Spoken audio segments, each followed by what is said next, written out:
السلام علیکم ورحمۃ اللہ وبرکاتہ۔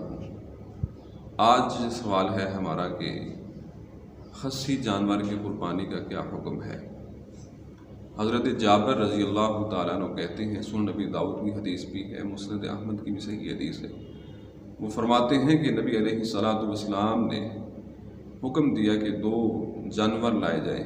آپ نے 2 جانور قربان کیے اس حالت میں کہ وہ دونوں ہی خصی تھے اور سینگوں والے تھے۔ تو نبی علیہ الصلاۃ والسلام نے خصی جانور کی قربانی خود اپنے ہاتھ سے کی ہے۔ جب نبی علیہ السلام کا عمل ثابت ہے تو کسی کا بھی اعتراض وہ بے جا ہے اور فضول ہے۔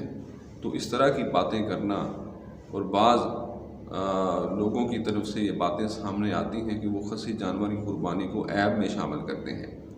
جو بھی عیب ہے جانور کے اندر، قربانی والے جانور میں، ان کو رسول اللہ صلی اللہ علیہ وسلم نے واضح طور پر بتلا دیا ہے کہ وہ لنگڑا نہ ہو، وہ کانا نہ ہو، وہ بیمار نہ ہو، وہ مریض اور بوڑھا نہ ہو، بہت زیادہ بوڑھا بھی نہ ہو، اور کان اس کا کٹا ہوا نہ ہو۔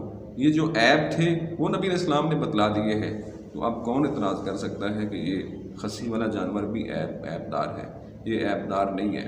نبی علیہ السلام نے خود اپنے ہاتھوں سے، صحابہ نے خصی جانور کی قربانیاں کی ہیں اور صحیح احادیث سے ثابت ہے۔ بلکہ حافظ ابن حجر رحمہ اللہ کہتے ہیں کہ خصی جانور کی قربانی کا گوشت وہ دوسرے جانور کی قربانی کے گوشت سے زیادہ عمدہ اور لذیذ ہوتا ہے۔